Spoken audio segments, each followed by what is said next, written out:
Donc moi, je me sens fils de cette terre et donc je me sens des droits à en parler. Terre d'ailleurs qui pour moi n'est pas, arabo-musulmane. Moi, je ne la vois pas comme ça. C'est peut-être un point de désaccord avec vous, madame, ou pas. C'est une terre arabe, c'est une terre musulmane, mais c'est une terre juive, mais c'est une terre un peu gréco-romaine, et c'est une terre française, pas par la colonisation, qui est une horreur et une abjection, mais par ce brassage des cultures dont certains aimeraient bien en Algérie ou effacer les traces. Je ne vais pas vous apprendre cette campagne d'arabisation qui n'a d'ailleurs heureusement pas réussi et qui a tenté d'amputer la mémoire et l'identité algérienne de ces deux composantes essentielles, qu'est sa composante berbère et sa composante culture française. Donc moi je me sens fils de cette Algérie-là, de cette Algérie grande aussi parce qu'elle fut cosmopolite. Et celui-là qui vous parle, ben, il a aussi des problèmes avec l'Algérie. Et je vous disais que j'avais mal à la France quand je voyais comment elle vivait sa mémoire algérienne. J'ai mal à l'Algérie quand je vois la manière dont elle traite sa propre mémoire.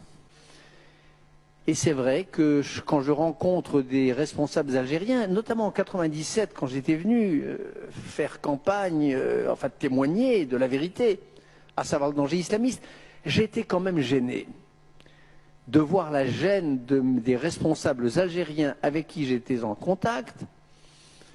Quand je leur parlais, vous dites l'unité, quand vous étiez tous unis, oui, mais enfin, l'élimination des messalistes, les différends politiques, politico-militaires avec les messalistes, ça existe.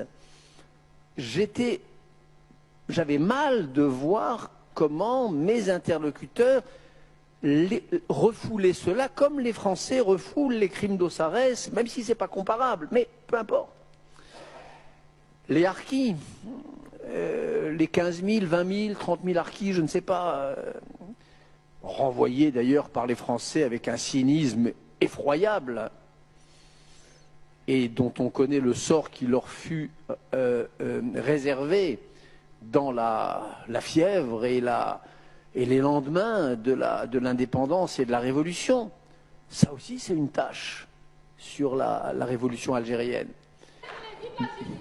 Bon, vive l'Algérie, vive l'Algérie, vive, et c'est à ça que je voulais en venir. Je pense que lorsque l'Algérie se décidera, comme la France, à penser son passé, eh bien je pense qu'elle sera mûre pour cet événement que j'appelle de tous mes vœux, qui est le vrai avenir de la révolution algérienne, qui est la vraie suite de cette guerre d'indépendance juste que vous avez menée, et qui sera la victoire de la démocratie et qui sera le printemps algérien.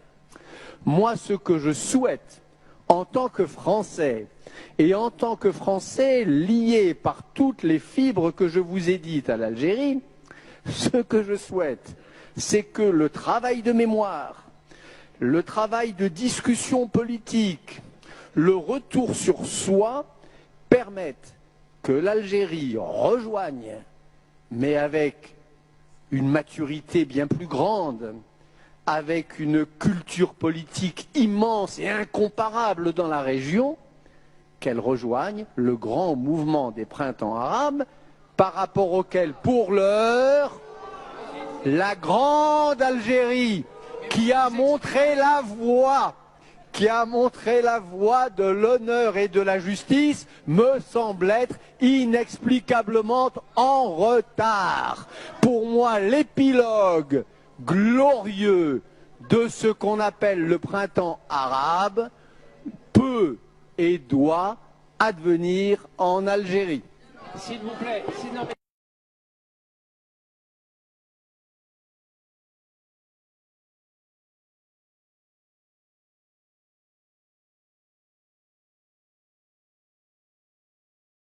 Est-ce que ces bouleversements dans les révolutions arabes, et notamment en Libye, ne menacent pas la stabilité de l'État d'Israël? Attendez, je suis plus que très attaché, je suis inconditionnellement attaché à Israël. Je suis un ami inconditionnel d'Israël. Et c'est à ce titre que je vous dis qu'au contraire, ces printemps arabes, je pense que c'est bon pour Israël.